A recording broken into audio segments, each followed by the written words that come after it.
태초에 하나님께서 천지를 창조하셨습니다. 하나님은 말씀으로 이 세상을 창조하셨습니다. 하나님이 말씀하시면 뭐든지 그대로 되었습니다. 하나님께서 빛이 있으라 말씀하시니 빛이 있었습니다. 하나님은 엿새 동안 세상을 창조하셨습니다. 첫째 날 빛을 창조하셨습니다. 둘째 날 하늘과 바다를 창조하셨습니다. 셋째 날 땅과 각종 식물들을 창조하셨습니다. 넷째 날 해와 달과 별들을 창조하셨습니다. 다섯째 날 새들과 물고기들을 창조하셨습니다. 여섯째 날 땅에 사는 동물들을 창조하시고 맨 나중에 사람을 창조하셨습니다. 하나님께서 손수 만드신 것을 보시니 보시기에 심히 좋았습니다.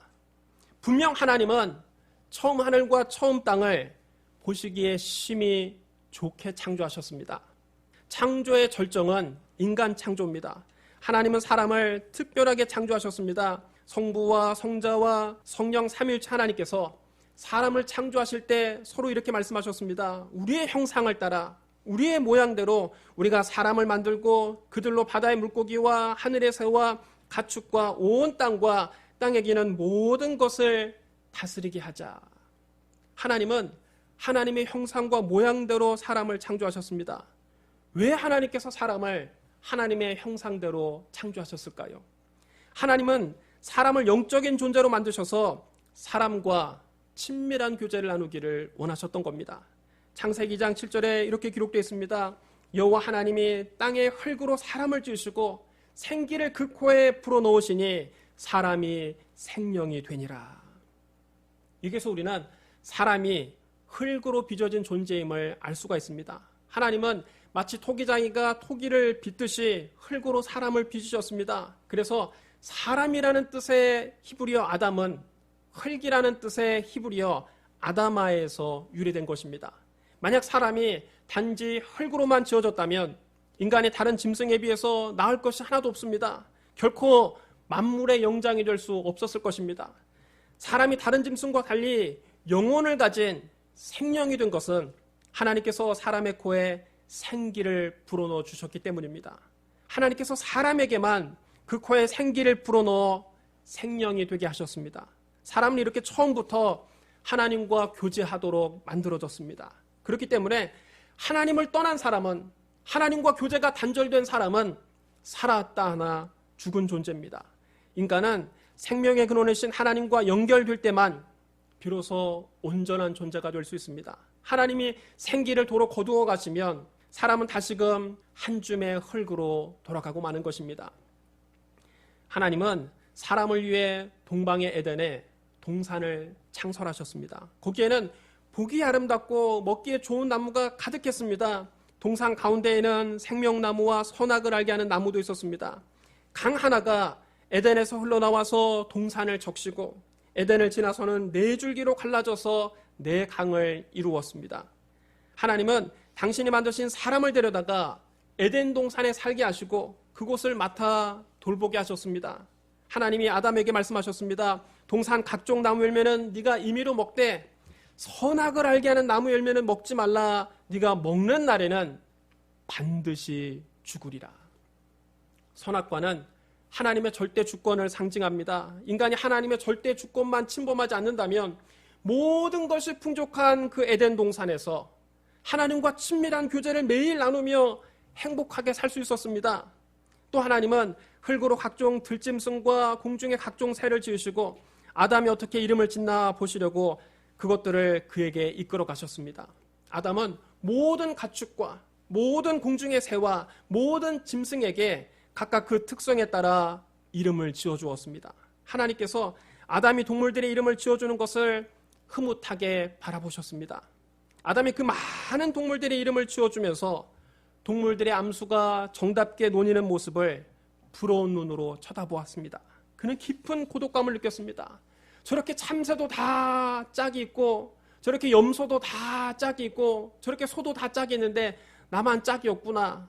하나님이 아담이 외로워하는 것을 보시고 말씀하셨습니다. 사람이 혼자 사는 것이 좋지 아니하니 내가 그를 위하여 돕는 배필을 지으리라. 하나님께서 아담을 깊은 잠에 빠지게 하셨습니다. 그리고 그의 갈빗대 하나를 취하여서 여자를 만드셨습니다. 하나님께서 그를 아담에게 이끌어 오셨습니다. 아담은 하와를 보자마자 탄성을 질렀습니다. 이는 내 뼈 중에 뼈요 내 살 중에 살이라. 자기와 똑같은 존재라는 것입니다. 그대와 나는 완전히 하나라는 것입니다. 얼마나 아담이 하와가 사랑스럽던지 그렇게 탄성을 질렀습니다. 창세기 2장 25절에 보면 이렇게 기록되어 있습니다. 아담과 그의 아내 두 사람이 벌거벗었으나 부끄러워하지 아니하니라. 아담과 하와는 에덴 동산에서 알몸으로 생활했지만 서로 부끄러워하지 않았습니다. 죄가 없을 때는 가릴 것도 없고 숨을 것도 없고 부끄러울 것도 없었습니다. 하나님은 사람을 창조하자마자 그들에게 복을 주셨습니다. 하나님은 그들에게 말씀하십니다. 생육하고 번성하여 땅에 충만하라. 땅을 정복하라. 바다의 물고기와 하늘의 새와 땅에 움직이는 모든 생물을 다스리라. 하나님께서 사람에게 땅과 모든 생물을 맡기신 겁니다. 하나님의 형상을 지닌 사람이 하나님을 대신해서 땅과 모든 생물을 지혜롭게 관리하라고 아담과 하와에게 맡기신 겁니다. 그러나 죄가 들어오자 모든 것이 달라졌습니다. 하루는 뱀이 여자를 찾아와서 물었습니다. 하나님이 참으로 너희에게 동산 모든 나무 열매를 먹지 말라 하시더냐? 뱀은 곧 사탄입니다. 요한계시록 12장 9절에 이렇게 기록되어 있습니다. 옛뱀 곧 마귀라고도 하고 사탄이라고도 하며 온 천하를 꿰는 자라. 사탄은 들짐승 중에 가장 간교한 뱀을 자기의 도구로 사용해서 여자를 꿰었습니다. 여자는 그것이 사탄의 꿈인 줄도 모르고 순진하게 말을 섞습니다. 동산 나무 열매를 우리가 먹을 수 있으나 동산 중앙에 있는 나무 열매는 하나님 말씀에 너희는 먹지도 말고 만지도 말라 너희가 죽을까 하노라 하셨느니라. 여러분 언제 하나님이 너희가 죽을지도 모른다 그렇게 말씀하셨습니까? 하나님 분명히 말씀하셨습니다. 너희가 먹는 날에는 반드시 죽으리라. 그런데 여자가 확신 없이 대답하는 것을 보고 뱀이 재빨리 여자를 안심시킵니다. 너희가 결코 죽지 아니하리라. 그리고 달콤한 말로 유혹했습니다. 너희가 그것을 먹는 날에는 너희 눈이 밝아져서 하나님과 같이 되어 선악을 알 줄 하나님이 아심이니라. 여자가 그 말을 듣고 그 나무 열매를 보니까 과연 먹음직도 하고 보암직도 하고 지혜롭게 할 만큼 탐스럽기까지 했습니다. 여자가 그 열매를 따서 먹었습니다. 그리고 자기와 함께 있는 남편에게도 주니 그도 먹었습니다. 여러분 아담과 하와가 왜 선악과를 먹었습니까? 맛이 궁금해서 맛 한번 보려고 먹은 것입니까? 배가 너무 고파서 배를 채우기 위해서 먹은 겁니까? 아니죠. 그들은 하나님과 같이 되기 위해서 선악을 알게 하는 나무 열매를 먹었습니다. 그러므로 선악과를 따먹은 것은 단순히 남의 과손에 들어가서 나무 열매 하나 소리에 먹은 것이 아닙니다. 아담과 하와는 절대 주권자의 자리에서 하나님을 내쫓고 그 자리를 자기들이 차지하기 위해서 선악과를 먹은 것입니다. 이것은 반역입니다. 바로 이것이 인간의 불의, 곧 죄입니다. 인간이 하나님의 명령은 거역하고 사탄의 말을 따르자 어떻게 됐습니까? 정말 그들이 사탄의 말처럼 하나님이 되었습니까? 아니지요. 하나님처럼 되기는커녕 모든 것이 나빠졌습니다. 먼저 아담과 하와는 말로 표현할 수 없는 수치심을 느끼게 되었습니다. 그들은 자기들이 벗은 줄을 알고 급하게 무화과 나무 잎을 엮어서 자기들의 부끄러움을 가렸습니다. 두 사람이 범죄하기 전에는 벌거벗었으나 서로 부끄러워하지 않았습니다. 하지만 죄가 들어오자 부끄러움을 느끼게 됐습니다. 이처럼 죄는 우리에게 수치심을 안겨줍니다. 죄를 범하면 아무도 보는 사람이 없어도 혼자 있어도 부끄럽습니다. 하나님 앞에 발가벗겨진 느낌입니다.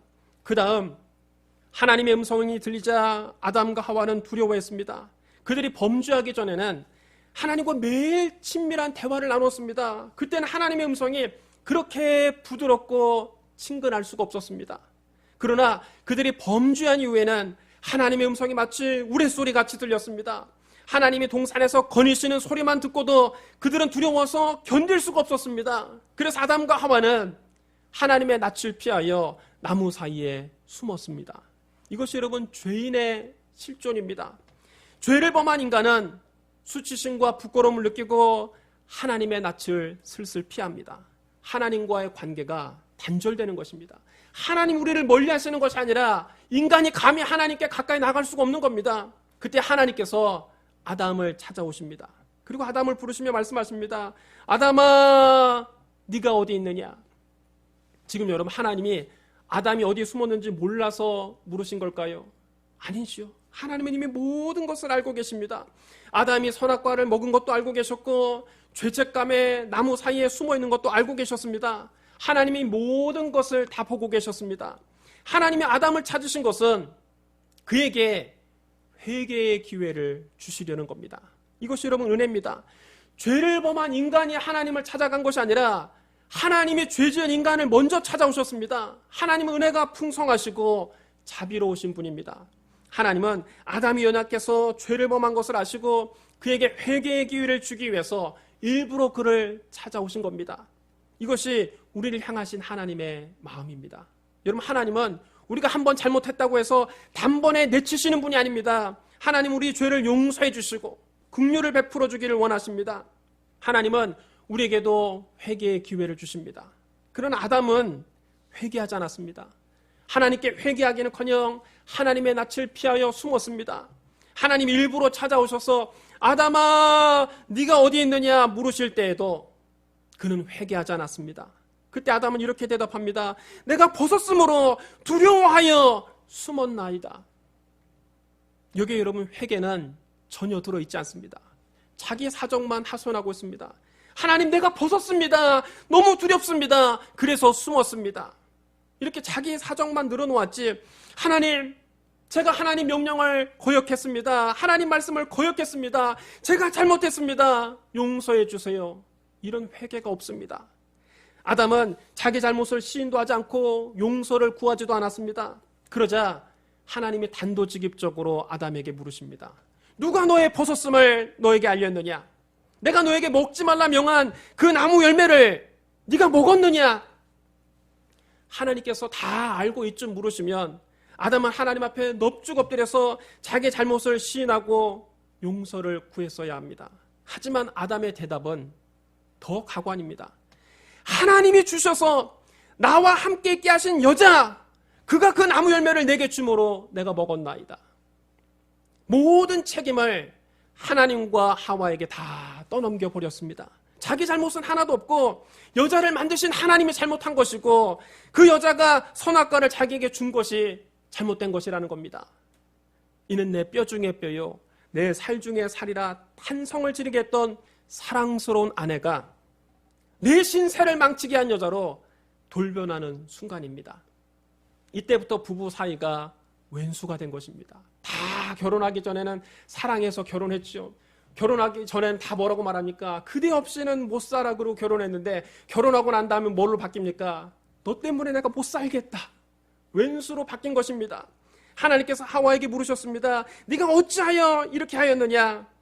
이때 하와도 회개하지 않습니다. 뱀이 나를 꿰물어 내가 먹었나이다. 자기 잘못은 하나도 없고 자기를 유혹한 뱀이 잘못했다는 것입니다. 모든 책임을 뱀에게 떠넘겼습니다. 하나님께서 아담과 하와에게 회개할 기회를 주셨지만 그들은 끝까지 회개하지 않았습니다. 그 결과 그들은 하나님의 심판을 받고 에덴 동산에서 쫓겨날 수밖에 없었습니다. 하나님은 인간을 미혹한 뱀에게 말씀하셨습니다. 네가 이렇게 하였으니 네가 모든 가축과 들의 모든 짐승보다 더욱 저주를 받아 배로 다니고 살아있는 동안 흙을 먹을지니라. 하나님께서 여자에게도 말씀하셨습니다. 내가 너에게 임신하는 고통을 크게 더하리니 네가 수고하고 자식을 낳을 것이며 너는 남편을 원하고 남편은 너를 다스릴 것이니라. 그리고 하나님이 아담에게 말씀하십니다. 네가 네 아내의 말을 듣고 내가 너에게 먹지 말라 명한 나무 열매를 먹었은즉 땅은 너로 말미암아 저주를 받고 너는 네 평생에 수고하여야 그 소산을 먹으리라. 땅이 너에게 가시덤불과 엉겅퀴를 낼 것이라. 네가 먹을 것은 밭의 채소인즉 네가 흙으로 돌아갈 때까지 얼굴에 땀을 흘려야 먹을 것을 먹으리니 네가 그곳에서 취함을 입었음이라. 너는 흙이니 흙으로 돌아갈 것이니라. 하나님께서 아담에게 땅을 맡아 관리하라고 맡기셨습니다. 아담이 하나님을 대신해서 땅을 맡아 관리해 왔습니다. 그런데 아담이 죄를 범하자 아담이 관리하는 땅도 저주를 받아서 채소와 열매 대신에 가시덤불과 엉겅퀴를 내기 시작한 것입니다. 그때부터 인간은 얼굴에 땀을 흘려야 간신히 먹고 살게 됐습니다. 그렇게 고생하며 살다가 끝내 종국에 가서는 병들어 죽고 한 줌의 흙으로 돌아가게 됐습니다. 인간이 죄를 범하기 전에는 질병도 없고 죽음도 없었습니다. 그러나 죄를 범한 이후에 인간의 육신은 병들게 되었고 종국에는 흙으로 돌아가라는 사망 선고를 받았습니다. 인간이 생명의 근원이신 하나님을 배신한 결과 죽음에 이르는 병에 걸리고 만 것입니다. 하나님은 분명 처음 하늘과 처음 땅을 보시기 심히 좋게 창조하셨는데 인간이 사탄과 손을 잡고 죄를 범한 결과 처음 하늘과 처음 땅이 저주를 받아서 망가져 버렸습니다. 그래서 우리가 사는 이 세상이 이렇게 살기가 힘든 것입니다. 인간은 하나님을 멀리 떠나서 저주받은 땅에서 고생하고 서로 미워하고 싸우고 죄만 짓고 살고 있는 것입니다. 사람들은 세상이 너무 힘드니까 이렇게 묻습니다. 아, 테스 형, 세상이 왜 이래? 세상이 왜 이렇게 힘들어? 그러나 여러분, 소크라테스 형에게 물어봐도 대답을 안 해줍니다. 왜냐하면 그 형도 잘 몰라요. 답은 성경 속에 있습니다. 세상이 이렇게 된 것은 결국 죄 때문입니다. 세상에는 5만 가지 부조리가 있지만 그 근원은 오직 하나입니다. 바로 죄 때문입니다. 하나님은 세상을 보시기에 심히 좋게 창조하셨는데 인간이 사탄과 손을 잡고 죄를 범한 결과 세상이 이렇게 망가진 것입니다. 그럼 여러분, 이렇게 저주받은 세상은 영원히 계속되는 것입니까? 우리는 이 저주받은 세상을 떠날 수가 없는 것입니까? 선지자 이사야는 하나님의 성령에 감동되어 하나님께서 새하늘과 새 땅을 창조하실 것을 미리 보았습니다. 하나님께서 말씀하셨습니다. 보라, 내가 새하늘과 새 땅을 창조하나니 이전 것은 기억되거나 마음에 생각나지 아니할 것이라. 너희는 내가 창조한 것으로 말미암아 영원히 기뻐하며 즐거워할지니라. 보라, 내가 예루살렘을 즐거운 성으로 창조하며 그 백성을 기쁨으로 삼고 내가 예루살렘을 즐거워하며 나의 백성을 기뻐하리니 우는 소리와 부르짖는 소리가 그 가운데서 다시는 들리지 아니할 것이며 거기는 날수가 많지 못하여 죽는 어린이와 수 안에 차지 못한 노인이 다시는 없을 것이라. 곧 백세에 죽는 자를 젊은이라 하겠고 백세가 못되어 죽는 자는 저주를 받은 자이리라. 그들이 가옥을 건축하고 그 안에 살겠고 포도나무를 심고 열매를 먹을 것이며 그들이 건축한 데에 타인이 살지 아니할 것이며 그들이 심은 것을 타인이 먹지 아니하리니 이는 내 백성의 수완이 나무의 수완과 같겠고 내가 택한 자가 그 손으로 일한 것을 길이 누릴 것이며 그들의 수고가 헛되지 않겠고 그들이 생산한 것이 재난을 당하지 아니하리니 그들은 여호와의 복된 자의 자손이요 그들의 후손도 그들과 같을 것임이라. 그들이 부르기 전에 내가 응답하겠고 그들이 말을 마치기 전에 내가 들을 것이며 이리와 어린 양이 함께 먹을 것이며 사자가 소처럼 짚을 먹을 것이며 뱀은 흙을 양식으로 삼을 것이니 나의 성산에서는 해함도 없겠고 상함도 없으리라. 여호와께서 말씀하시니라. 하나님께서 장차 새하늘과 새 땅을 창조하십니다. 이전 것은 기억되거나 마음에 생각나지 않습니다. 우리는 하나님께서 창조하신 새하늘과 새 땅으로 말미암아 영원히 기뻐하며 즐거워합니다. 거기서는 우는 소리와 부르짖는 소리가 다시는 들리지 않습니다. 이 세상에는 우리가 얼마나 많이 웁니까? 얼마나 많이 통곡합니까? 그러나 거기에서는 그런 소리가 들리지 않습니다. 거기는 병으로 일찍 죽는 사람이 없습니다. 수완이 못되어 일찍 죽는 어린이가 없습니다. 음주운전자에게 치여서 일찍 죽는 어린이가 거기에는 없습니다. 수천 년을 사는 나무처럼 우리는 거기에서 영원히 살게 됩니다. 우리는 거기서 각자 자기 집에 살면서 포도나무를 심고 그 열매를 먹으며 평안히 삽니다. 내가 건축한 집에 다른 사람이 살지 않습니다. 내가 심은 것을 다른 사람이 먹지 않습니다. 그런 부조리는 거기에는 더는 없습니다.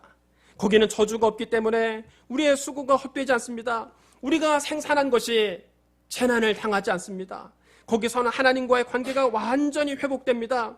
우리가 부르기 전에 하나님이 응답하시고 우리가 말을 마치기 전에 하나님께서 들으십니다. 이리와 어린 양이 사이좋게 함께 먹습니다. 사자가 소처럼 짚을 먹습니다. 참으로 평화로운 곳입니다. 더 이상 다툼이 없습니다. 더 이상 살상이 없습니다. 더 이상 피 흘리지 않습니다. 그러나 뱀은 하나님의 창세기에서 명령하신 것처럼 흙으로 양식을 삼습니다. 하나님의 성산에서는 해함도 없고 상함도 없습니다. 다시 말하면 무슨 뜻입니까? 거기에서는 사건도 없고 사고도 없다는 뜻입니다. 살인 사건도 없고 사고로 죽는 사람도 없습니다. 이것이 하나님께서 새롭게 창조하실 새하늘과 새 땅의 모습입니다. 예수님은 우리에게 새하늘과 새 땅을 주기 위해 이 세상에 오셨습니다. 이 세상의 5만 가지 부조리의 근원은 오직 하나, 죄 때문이라 그랬습니다. 예수님은 세상의 모든 죄를 당신이 대신 짊어지셨습니다. 세례 요한은 예수님께서 자기에게 나오심을 보고 이렇게 말했습니다. 보라, 세상 죄를 지고 가는 하나님의 어린 양이로다. 고린도후서 5장 21절에도 이렇게 기록되어 있습니다. 하나님이 죄를 알지도 못하신 이를 우리를 대신하여 죄로 삼으신 것은 우리로 하여금 그 안에서 하나님의 의가 되게 하려 하심이라. 예수님은 하나님의 아들이십니다. 예수님은 죄를 알지도 못하시는 지극히 거룩하신 분입니다. 그런데 하나님께서 그 아들 예수 그리스도를 우리를 대신해서 죄로 삼으셨습니다. 예수님은 우리의 모든 죄를 대신 짊어지고 십자가에서 우리 대신 심판을 받으셨습니다. 그리스도께서 십자가에서 몸을 찢고 피를 흘려 죽으심으로 우리의 모든 죄값을 주님이 대신 치르신 겁니다. 이제 회개하고 예수 믿고 그리스도 안에 있는 사람들은 하나님의 의가 되었습니다. 예수님은 장사한 지 사흘 만에 죽은 자 가운데서 다시 살아나셨습니다. 부활하신 예수님은 40일 동안 사도들에게 여러 차례 나타나신 다음 하늘로 올라가셨습니다. 예수님께서 승천하시는 이유를 이렇게 말씀하셨습니다. 너희는 마음에 근심하지 말라. 하나님을 믿으니 또 나를 믿으라. 내 아버지 집에 거할 것이 많도다. 그렇지 않으면 너에게 일렀으리라. 내가 너희를 위하여 거처를 예비하러 가노니 가서 너희를 위하여 거처를 예비하면 내가 다시 와서 너희를 내게로 영접하여 나 있는 곳에 너희도 있게 하리라. 주님은 하늘나라에 우리 거처를 예비하기 위해서 하늘로 올라가셨습니다. 우리 거처를 다 예비하시면 주님은 다시 오실 것입니다. 주님은 반드시 다시 오십니다. 주님은 우리를 하늘나라로 인도하셔서 거기서 주님과 함께 영원히 살게 하십니다. 데살로니가전서 4장 16절로 17절입니다. 주께서 호령과 천사장의 소리와 하나님의 나팔 소리로 친히 하늘로부터 강림하시리니 그리스도 안에서 죽은 자들이 먼저 일어나고 그 후에 우리 살아남은 자들도 그들과 함께 구름 속으로 끌어올려 공중에서 주를 영접하게 하시리니 그리하여 우리가 항상 주와 함께 있으리라. 선지자 이사야가 보았던 새하늘과 새 땅은 우리 주님이 다시 오실 때 성취됩니다. 요한계시록에 이렇게 기록되어 있습니다. 여러분 이 말씀을 잘 들어보십시오. 또 내가 새하늘과 새 땅을 보니 처음 하늘과 처음 땅이 없어졌고 바다도 다시 있지 않더라. 또 내가 보매 거룩한 성 새 예루살렘이 하나님께로부터 하늘에서 내려오니 그 준비한 것이 신부가 남편을 위하여 단장한 것 같더라. 내가 들으니 보좌에서 큰 음성이 나서 이르되 보라, 하나님의 장막이 사람들과 함께 있음에 하나님이 그들과 함께 계시리니 그들은 하나님의 백성이 되고 하나님은 친히 그들과 함께 계셔서 모든 눈물을 그 눈에서 닦아주시니 다시는 사망이 없고 애통하는 것이나 곡하는 것이나 아픈 것이 다시 있지 않으리니 처음 것들이 다 지나갔음이로라. 또 그가 수정같이 맑은 생명수의 강을 내게 보이니 하나님과 및 어린 양의 보좌로부터 나와서 길 가운데로 흐르더라. 강 좌우에 생명나무가 있어 12가지 열매를 맺되 달마다 그 열매를 맺고 그 나무 잎사귀들은 만국을 치료하기 위하여 있더라. 다시 저주가 없으며 하나님과 그 어린 양의 보좌가 그 가운데 있으리니 그의 종들이 그를 섬기며 그의 얼굴을 볼 터이요 그의 이름도 그들의 이마에 있으리라. 다시 밤이 없겠고 등불과 햇빛이 쓸데없으니 이는 주 하나님이 그들에게 비치심이라. 그들이 세세토록 왕노릇하리로다. 사도 요한이 환상 중에 새하늘과 새 땅을 보니 이전 것이 기억되거나 마음에 생각나지 않았습니다. 왜냐하면 처음 하늘과 처음 땅은 다 없어졌기 때문입니다. 새하늘과 새 땅의 모습이 얼마나 아름다운지 마치 신부가 남편을 위해서 단장한 것 같습니다. 거기서는 하나님과의 관계가 완전히 회복됩니다. 하나님 우리와 항상 함께 계셔서 모든 눈물을 우리 눈에서 닦아주십니다. 그 순간 우리가 이 세상에서 했던 고생은 다 잊어버립니다. 다시는 사망이 없고 애통하는 것이나 곡하는 것이나 아픈 것이 없습니다. 이전 것들은 다 지나갔습니다. 그곳에 수정같이 맑은 생명수의 강이 하나님과 어린 양의 보좌로부터 나와서 길 가운데로 흐릅니다. 좌우에 생명나무가 있는데 12가지 열매를 맺되 달마다 그 열매를 맺습니다. 그 나무 잎사귀들은 만국을 치료합니다. 그러니 거기에는 병이 없습니다. 거기에는 다시는 저주가 없습니다. 하나님과 어린 양의 보좌가 그 가운데 있으니 우리가 다 그를 섬기며 하나님의 얼굴을 직접 뵙게 될 것입니다. 다시는 밤이 없고 등불과 햇빛이 쓸데없습니다. 왜냐하면 주 하나님이 친히 우리에게 빛을 주시기 때문입니다. 우리는 거기서 주님과 함께 세세토록 왕처럼 살게 될 것입니다. 사랑하는 성도 여러분, 첫사람 아담은 죄를 범하고 처음 하늘과 처음 땅을 망가뜨렸습니다. 그러나 마지막 아담으로 오신 예수님은 십자가에서 우리의 모든 죄를 사하시고 새하늘과 새 땅을 예비하셨습니다. 새하늘과 새 땅을 예비하러 가신 예수님은 이제 곧 다시 오십니다. 주님이 호령과 천사장의 소리와 하나님의 나팔 소리로 친히 하늘로부터 강림하실 때 저와 여러분 모두 다 공중에서 주님을 영접하게 되기를 주님의 이름으로 축복합니다. 우리 기도하겠습니다. 사랑과 은혜가 풍성하신 하나님 아버지, 하나님을 거역하고 저주받은 세상에서 힘들어하는 우리를 구원하기 위해서 하나님의 독생자를 보내주시니 감사합니다. 예수님께서 십자가에서 우리의 모든 죄값을 대신 치르시고 우리를 위해 새하늘과 새 땅을 예비해 주시니 감사합니다. 주님 다시 오시는 그날 우리 모두 공중에서 주님을 영접하게 하여 주옵소서. 아멘. 주 예수여 오시옵소서. 예수님 이름으로 감사하며 기도드리옵나이다. 아멘.